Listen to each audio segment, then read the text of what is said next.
Le masque de la mort rouge par Edgar Allan Poe, qui a été traduit par Charles Baudelaire.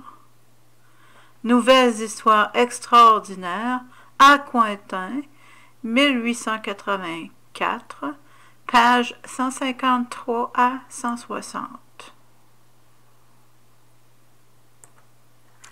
La mort rouge avait pendant longtemps dépeuplé la contrée. Jamais peste ne fut si fatale, si horrible. Son avatar, c'était le sang, la rougeur et la hideur du sang. C'étaient des douleurs aiguës, un vertige soudain, et puis un suintement abondant par les pores et la dissolution de l'être. Des taches pourpres sur le corps, et spécialement sur le visage de la victime, la mettaient au banc de l'humanité et lui fermaient tout secours et toute sympathie. L'invasion, le progrès, le résultat de la maladie, tout cela était l'affaire d'une demi-heure. Mais le prince Prospero était heureux et intrépide et sagace. Quand ses domaines furent à moitié dépeuplés, il convoqua un millier d'amis vigoureux et allègres de cœur, choisis parmi les chevaliers et les dames de sa cour, et se fit avec eux une retraite profonde dans une de ses abbayes fortifiées. C'était un vaste et magnifique bâtiment, une création du prince, d'un goût excentrique et cependant grandiose. Un mur épais et haut lui faisait une ceinture. Ce mur avait des portes de fer. Les courtisans, une fois entrés, se servirent de fourneaux et de solides marteaux pour souder les verrous. Ils résolurent de se barricader contre les impulsions soudaines du désespoir extérieur et de fermer toute issue aux frénésies du dedans. La baille fut largement approvisionnée. Grâce à ces précautions, les courtisans pouvaient jeter le défi à la contagion. Le monde extérieur s'arrangerait comme il pourrait.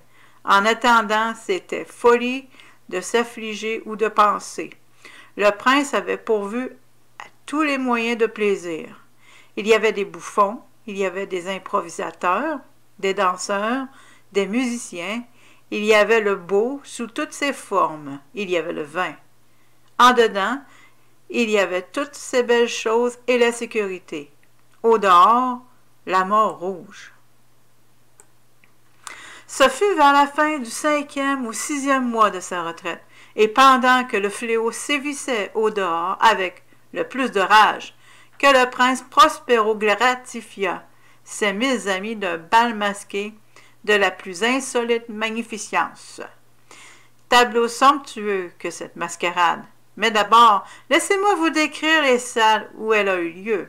Il y en avait 7. Une enfilade impériale.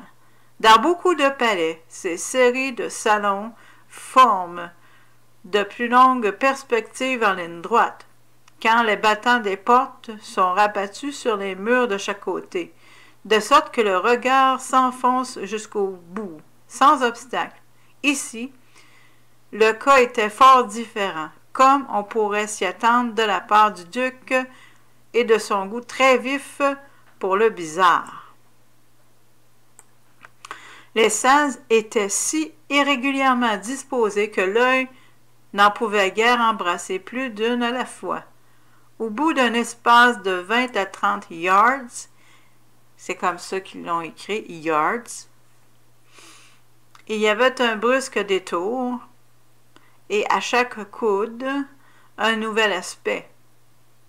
À droite et à gauche, au milieu de chaque mur, une haute et étroite fenêtre gothique donnait sur un corridor fermé qui suivait les sinuosités de l'appartement. Chaque fenêtre était faite de verre coloré en harmonie avec le ton dominant dans les décorations de la salle sur laquelle elle s'ouvrait. Celle qui occupait l'extrémité orientale, par exemple, était tendue de bleu, et les fenêtres étaient d'un bleu profond. La seconde pièce était ornée et tendue de pourpre, et les carreaux étaient pourpres. La troisième entièrement verte et vertes les fenêtres.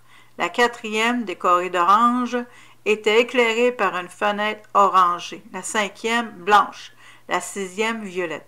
La septième salle était rigoureusement ensevelie de tentures de velours noir qui revêtaient tout le plafond et les murs et retombaient en lourdes nappes sur un tapis de même étoffe et de même couleur.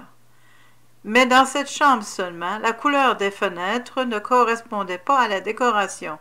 Les carreaux étaient écarlates, d'une couleur intense de sang. Or, dans aucune des sept salles, à travers les ornements d'or éparpillés à profusion çà et là ou suspendus aux lambris, on ne voyait de lampe ni de candélabre, ni lampe ni bougie, aucune lumière de cette sorte dans cette longue suite de pièces.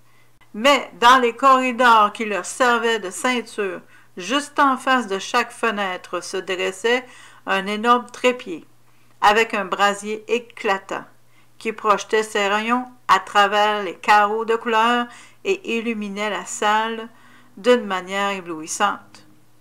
Ainsi se produisait une multitude d'aspects chatoyants et fantastiques. Mais dans la chambre de l'ouest, la chambre noire, la lumière du brasier qui ruisselait sous les tentures noires à travers les carreaux sanglants était épouvantablement sinistre et donnait aux physionomies des imprudents qui y entraient un aspect tellement étrange que bien peu de danseurs se sentaient le courage de mettre les pieds dans son enceinte magique. C'était aussi dans cette salle que s'élevait, contre le mur de l'ouest, une gigantesque horloge d'ébène.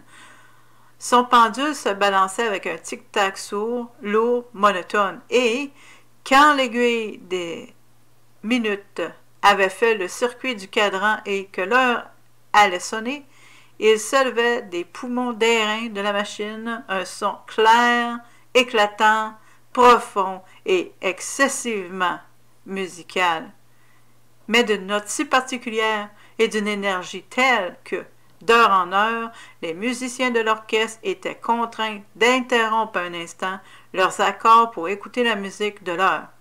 Les valseurs alors cessaient forcément leur évolution.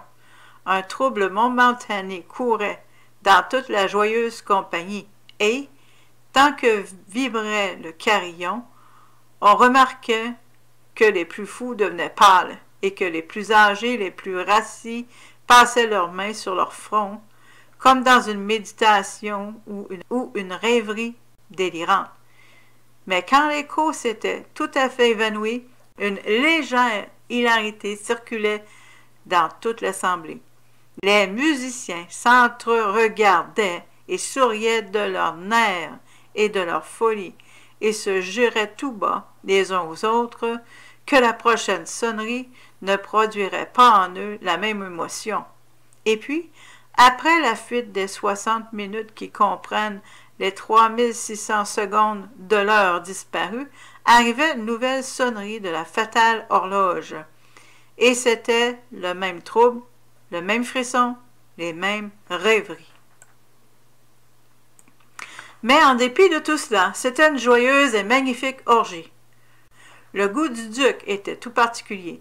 Il avait un œil sûr à l'endroit des couleurs et des effets. Il méprisait le décorum de la mode. Ses plans étaient téméraires et sauvages, et ses conceptions brillaient d'une splendeur barbare. Il y a des gens qui l'auraient jugé fou. Ses courtisans sentaient bien qu'il ne l'était pas, mais il fallait l'entendre, le voir, le toucher, pour être sûr qu'il ne l'était pas. Il avait, à l'occasion de cette grande fête, présidé en grande partie à la décoration mobilière des 7 salons, et c'était son goût personnel qui avait commandé le style des travestissements. À coup sûr, c'était des conceptions grotesques, c'était éblouissant, étincelant. Il y avait du piquant et du fantastique, beaucoup de ce que l'on a vu depuis dans Hernani. Il y avait des figures vraiment grotesques, absurdement équipées, incongruement bâties, des fantaisies monstrueuses comme la folie.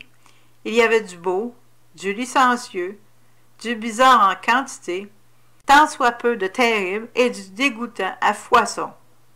Bref, c'était comme une multitude de rêves qui se pavanaient çà et là dans les 7 salons, et ces rêves se contorsionnaient en tous sens, prenant la couleur des chambres. Et l'on eût dit qu'ils exécutaient la musique avec leurs pieds, et que les airs étranges de l'orchestre étaient l'écho de leurs pas. Et de temps en temps, on entend sonner l'horloge d'ébène dans la salle de velours. Et alors, pour un moment, tout s'arrête, tout se tait, excepté la voix de l'horloge. Les rêves sont glacés, paralysés par leur posture. Mais les échos de la sonnerie s'évanouissent. Ils n'ont duré qu'un instant, et à peine ont-ils fui qu'une hilarité légère et mal contenue circule partout. Et la musique s'enfle de nouveau, et les rêves revivent, et ils se tordent çà et là plus joyeusement que jamais, reflétant la couleur des fenêtres à travers lesquelles ruisselle le rayonnement des trépieds.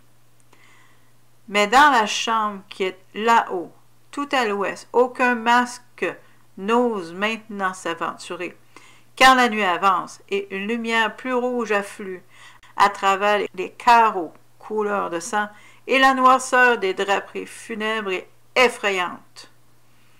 Et à l'étourdi qui met le pied sur le tapis funèbre, l'horloge d'ébène envoie un carillon plus lourd, plus solennellement énergique que celui qui frappe les oreilles des masques tourbillants dans l'insouciance lointaine des autres salles.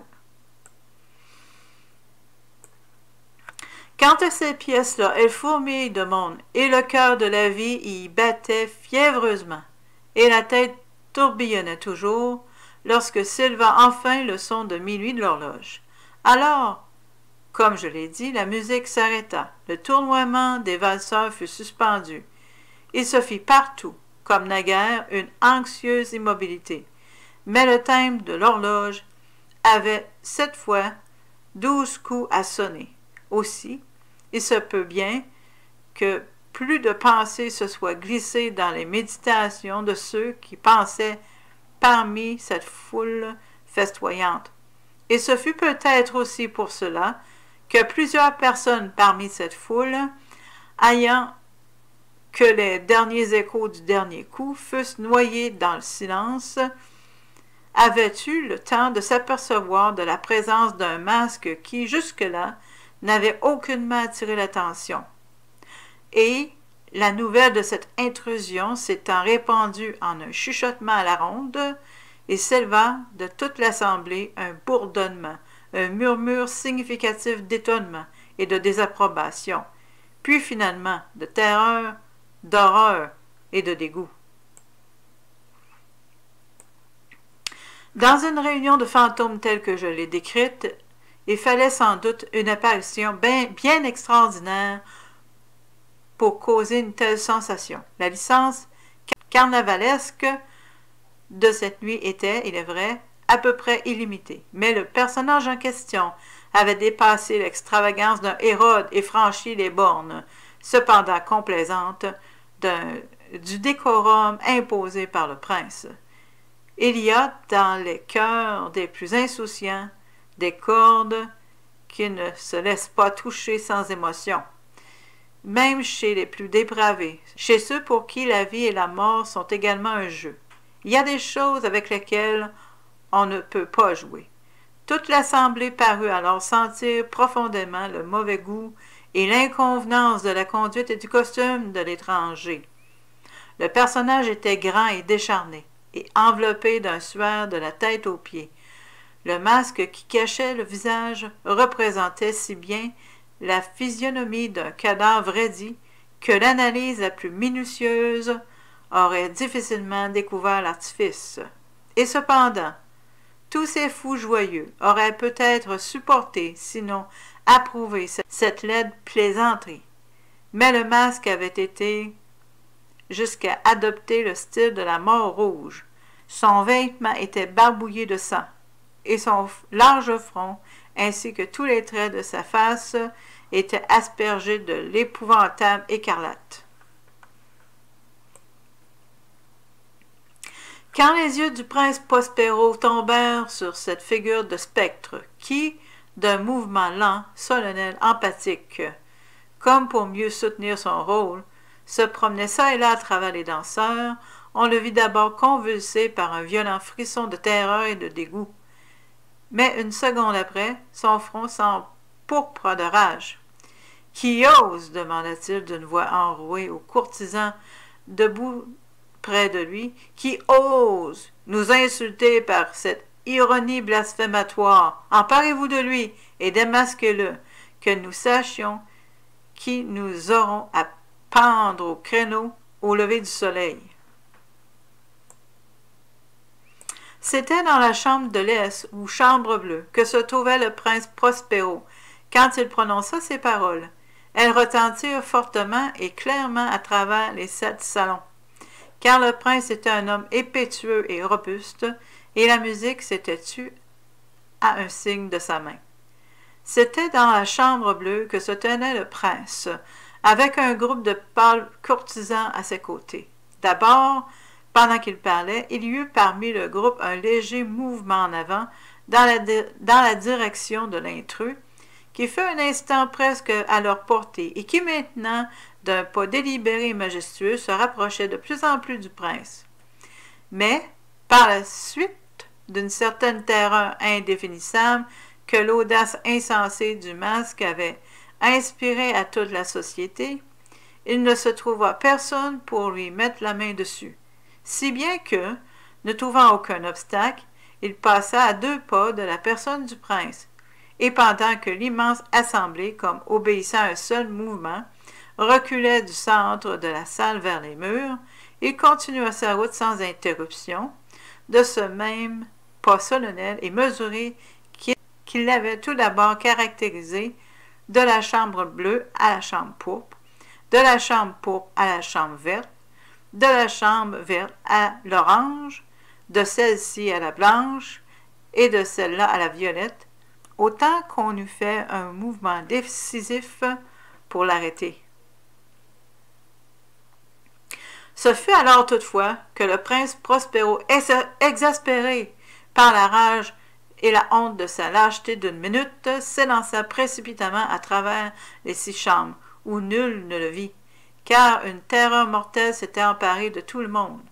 Il brandissait un poignard nu, et s'était approché impétueusement à une distance de 3 ou 4 pieds du fantôme qui battait en retraite. Quand ce dernier, arrivé à l'extrémité de la salle de velours, se retourna brusquement et fit face à celui qu'il poursuivait. Un cri aigu partit, et le poignard glissa avec un éclair sur le tapis funèbre où le prince Prospero tombait mort une seconde après. Alors, invoquant le courage violent de désespoir, une foule de masques se précipita à la fois dans la salle noire, et saisissant l'inconnu, qui se tenait comme une grande statue, droit et immobile dans l'ombre de l'horloge d'ébène, ils se sentirent suffoqués par une terreur sans nom, en voyant que sous le linceul et le masque cadavéreux qu'il avait empoigné avec une si violente énergie, ne logeait aucune forme palpable. On reconnut alors la présence de la mort rouge. Elle était venue comme un voleur de nuit. Et tous les convives tombèrent un à un dans les salles de l'orgie, inondés d'une rosée sanglante, et chacun mourut dans la posture désespérée de sa chute. Et la vie de l'horloge d'ébène disparut avec celle du dernier de ces êtres joyeux, et les flammes des trépieds expirèrent, et les ténèbres, et la ruine, et la mort rouge établirent sur toute chose leur empire illimité.